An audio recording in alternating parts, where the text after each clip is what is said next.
Self-esteem is made up of shame and guilt, and sometimes disgust. And it's also made up of our fear or our anger that we use to resist against experiencing them.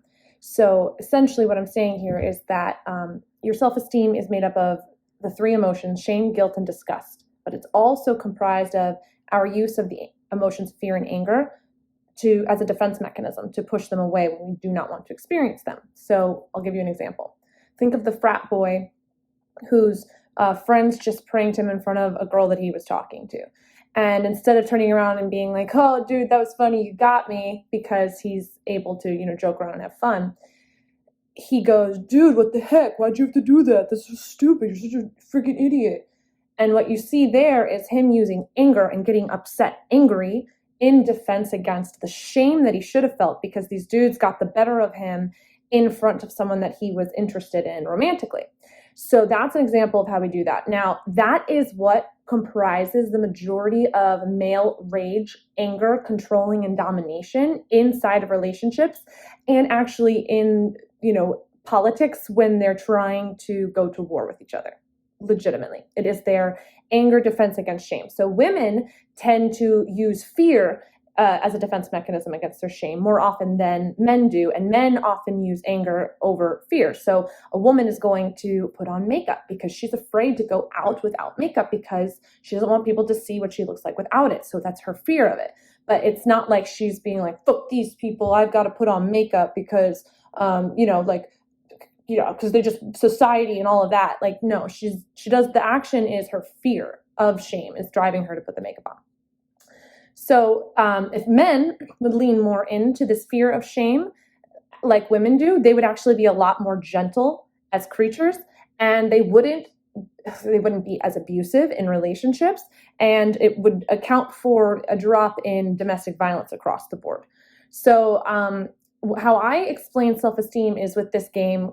It's called the hit striker or something. And you've seen it at a fair where someone has to come up with a hammer and hit that thing right here really hard in order to create a force that's strong enough to make and I'm going to put in red here, to make this thing go all the way up and hit the dinger and make the bell ring, right? Okay. So the self-esteem of a human being is the dinger, let's say, okay? And if my self-esteem is high, let's say it's a level 10, and down here, all the way at the bottom, level 1, self-esteem can be measured on a scale from 1 to 10, and it's not necessarily like my self-esteem is at a 6 and it stays like that for years. It can fluctuate from day to day, and you also have your average. So at the bottom, like low self-esteem is grounds for someone who is suicidal. So I typically say that if you have low self-esteem and you're finding yourself in relationships that are abusive and you're okay with it and you're putting up with it, you're probably at like, a level 4 or 5. Because it's not like, you're suicidal, but you're not doing things that are the best for you and you can't quite figure out why. And it's because you have low self-esteem. You don't think that you deserve, the treatment of someone that cares about you. So this is important because if you're, let's say this red self-esteem dinger is actually down here,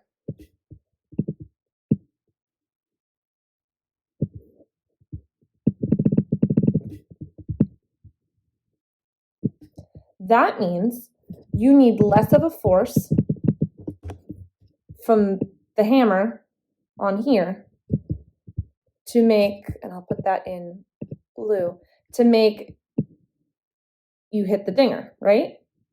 It's literally like, maybe I'll do this one. So it's literally like you only have to tap it basically, right? Because it only has to go half as far. And that's math, that's physics.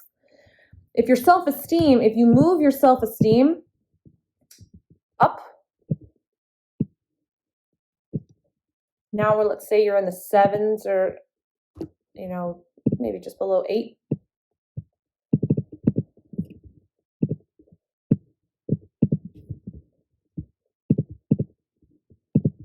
You need a stronger force. Now you need to hit this harder to, hit the dinger. Now, why does that matter here in this situation? Well, because this right here, let's say that in that example of the fraternity boy being pranked, how bad the prank was and how low the person's self-esteem was are the two factors. So it's basically like, if the frat boy's self-esteem is really, really low, like at a 4 or something, or like a 3, then even if the prank wouldn't have embarrassed somebody else whose self-esteem was at like a 7, it embarrassed him because it just takes a little bit of shame and guilt. So what you're looking at is how much of a concentration of shame and guilt needs to be in the presence of my mind for me to feel like, oh no, I'm freaking out, I can't do that. Because the lower your self-esteem, then that means the lower your threshold for feeling shame and guilt is. So let's say if we measured shame and guilt in like cups, like you would cups of flour if you're baking a cake. You only need 3 cups of shame for you to freak out, which is what happens when the dinger gets hit, by the bell that's moving up. Versus somebody who has a self-esteem of 7 needs 7 cups of shame in order to feel, oh, he's freaking out. Because when you work on your self-esteem, there's less out in the real world that can really shake you and make you, get off kilter, because you know your self-worth, you know who you are. So even if you are put into a situation where you are embarrassed, you can handle it because it doesn't hurt as much. Because really what we're measuring here is every time this bell gets ding, it's emotional pain. Now, guilt is also a part of self-esteem, because if you are a guilty person, what do? You punish yourself. And that's, if you're a guilty person in court of law, you get punished. But in your own head, you're the only person there. You're the judge, the jury, the executioner, and the person that's getting judged by, the judge and the jury and the executioner. So when you feel guilt and you do not resolve it, you will self-punish. So what you're seeing, in an abusive relationship is a man who can't feel any shame because of his self-esteem. And then on top of that, he knows he's feeling guilty for putting you through the stuff that he's putting you through, but he can't seem to get a hold of his behavior because he can't seem to change. And so he is now resisting his guilt, again, with anger. So now you've got 2 emotions, shame and guilt, that he's using anger, and he's resisting them with anger instead. So what are you getting? You're just getting a crap ton of anger. He's just handing you shit sandwiches all day long, and you're eating them up because he's told you if you leave him, you'll never find a sandwich shop again. There's like 8 billion people in the world. Like the smallness of that is crazy. So now the reason why I have 2, of these hit striker images here is because the Self-Esteem Neighborhood is Dr. Lukens' example of, it's an analogy he uses to explain what happens when 2 people come together because both of their self-esteems play a role in the relationship. So the Self-Esteem Neighborhood is basically like this. You have a girl and a guy, maybe they're in high school and they're dating and stuff, and the girl's parents are really rich and the guy's parents are really poor. They live on opposite sides of the town. And so where are they going to hang out the majority of the time? Well, probably at her house because it's got a pool and, a den with a game room and stuff. And he's actually embarrassed to bring her back to his place because it's nothing compared to hers. So in a relationship, one person's self-esteem, let's say yours is at a level 5, and then let's say his is at a level 3. What the person who has the lower self-esteem has to do is they have to either, it's like chutes and ladders, like that game. They have to either climb the ladder to get on to your level so that they match you, right? So they can, oh my goodness. So they can climb, go up the ladders, but you have been with this guy for a very long time and he's done no climbing. Or they can shoot you down, drag you down to their level. So when you met him, your self-esteem was probably higher, like you were probably maybe at like a 6, let's say. And then he slowly has dragged you down 6.9, 6.8, 6.7, 6.6, 6. All the way till you're at the 5 level. And so your dinger is so low now, but he still hasn't beat you down. But the longer you stay, the lower you'll sink. And so his issue is that he's not going to do the work to climb. And he's feeling too much shame, and he's using anger to defend against it instead of admitting that he's sensitive to shame. And instead of admitting that he's done you wrong, he will only get mad when you threaten to leave. And that's what you see when he's crying, right? He's like, oh no, I'll change. I'm so sorry. Like, I need you. Can't live without you. Well, that's not guilt. That's fear of getting caught. There's a difference. There is I feel guilty because I did wrong by someone. And then there's, I feel fear of losing a person that caught me like doing something wrong. And in your case, you consistently are catching him doing something wrong in his behavior towards you. And you finally called him out on it. So he's not feeling his guilt. He's using anger against both of those emotions. And I didn't really get into disgust at all when I talked about self-esteem, but that's a whole other like lesson. So just set that aside for now. But what you have to come to terms with is like, if I were a person who had high self-esteem, if I had like an 8.5 on this scale, there's no way in hell a person like that's going to be like, okay, I'm dropping down to their level. The longer you stay, the lower you sink. It's how it works. Unless this person, with the lower self-esteem is inspired by you. They're inspired by the fact that you are, a level 5. Now, if the man has lower self-esteem than the woman, they usually do take the route of self-sabotaging the relationship. And it doesn't always show up as anger and domination and controlling behavior and manipulation. It might even show up as just like being annoying or doing things that are wrong, just in general, just so that you'll eventually just dump them because they're just like in your presence, and being in a relationship with you is such a reminder that their self-worth is lower subconsciously, that it's painful. It's emotional pain. So it's like, imagine, and every time you ask him to change, he has to admit, well, that means if I want to change, that means that there's something wrong with me. And if your self-esteem is already really, really low, just the word saying something wrong with me is like a giant hammer. I mean, that's like admitting that there's something wrong with you. There's a difference between I'll tell it to you and actually truly coming to know that that's true for you. That's like this guy taking the hammer with full force, hitting that thing that goes up to the red dinger and doing it so hard that it pops the red dinger off of the whole game altogether. Like literally this just pops off because there's so much of a force. So you're expecting him with such a low level of self-esteem to do something that would literally like blow his mind, so to speak. And that is hard because first off, people aren't given the tools of how to fix their self-esteem. People aren't given the tools of how to protect, maintain it as well. And so he doesn't even know what to do. And yes, he can go to therapy, but like talking all day to a therapist doesn't help you heal emotional wounds. His self-esteem is low because of various reasons. He might not like his appearance. And, the culture tells us that you need a chiseled jaw and you have to be tall. And he might think that he's overweight. Men have body image issues just as much as women do. But they're just not shamed about it as much as women are. That's the difference. It's a whole other topic again. I could talk forever about all this stuff. But the other idea here is that like he could have been shamed by his parents for things like you're not good enough, you're not smart enough, or he might have had an overly critical father who he never received validation from.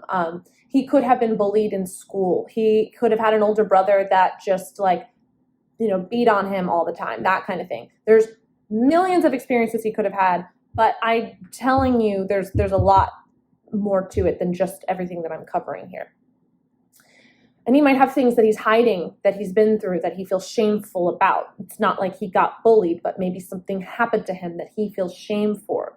And so if he had to get in touch, if he were to feel shame about, I'm a bad boyfriend for doing what I did to you, and I truly acknowledge it, I feel shame right now. If he had to get in touch with that shame, it might mean that the door could creep open for the shame about the thing that happened to him in his childhood or, when he was a teenager or something, that he feels shame about. So it's not like people are afraid that if they have to let the shame in over here, they got to let all the shame in over here.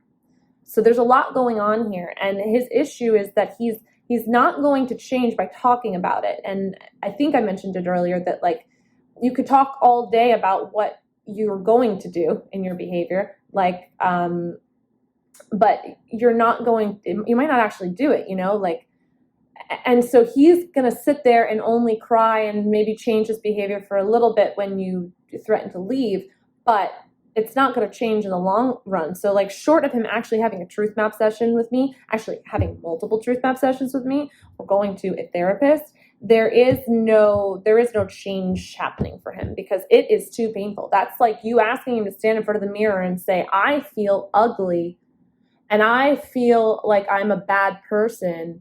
And so now what? Well, it's like, okay, so yes, you acknowledge it, but now what? He has no tools. You're asking him to do something, change for you, in which he has no tools to do it. The human being cannot change just by force alone, just by the fact that we want to change. Wanting something and wanting to want something are not the same thing. They're not. Think about how many times you've said you're going to do something for yourself, like maybe leave a relationship that you know is not good for you, and you didn't.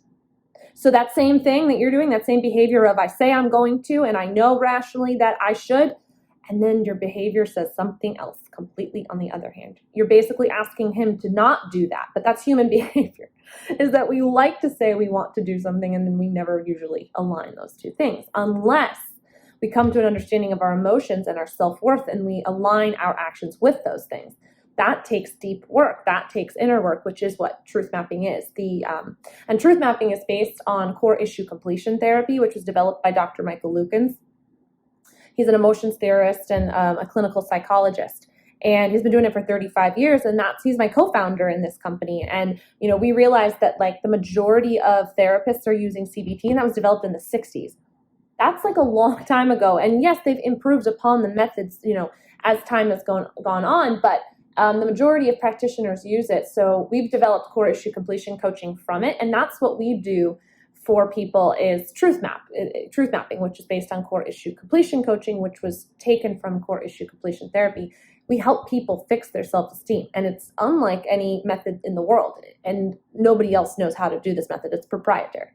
So, short of him knowing how to fix his self-esteem, his claim of changing for you will never happen. So the only thing you have control over is A, tell him that he's got to start doing something that's going to improve his self-esteem, or B, you start working on yours. And unfortunately, in the context of a relationship, it'll go like this. You'll be like, okay, I'm doing truth mapping with Holly, and now I'm getting up to like a level 6.5, right? And then he does something to tear you down and undo all the work we did the week before. So now you're back at like 6.2. And then you'll come back to me and you'll do a session and we'll get you up there. We'll work on your self-esteem. You start feeling good. Maybe things will be okay for a week again. And then he'll do something and he'll bring you down. And so you're going to go back and forth like this over and over and over again. And you're just going to stay stuck in between these two levels rather than actually getting to the level that you need to be at. So you have to break up with him if you want to get to a level of self-esteem where you feel like you can find a partner in the world who can be this for you. And that, honestly, that's the cold hard truth of it. And if you're ready to acknowledge that, and you might not be for a little bit, then, you'll be on the track to manifesting the love that you deserve and that you need. Because at the end of the day, you don't want someone that doesn't love themselves. Like, yes, it's not that someone who doesn't have self-love can't love others, but they don't love them well, because the first person that you need to take care of is you. And then your love can be exponential. You can only love so much, somebody else so much, if you're not generating more love in general. And so it starts with generating more love for you. Then you're able to generate an immense amount of love for them and for the world. And that's kind of how all of this works.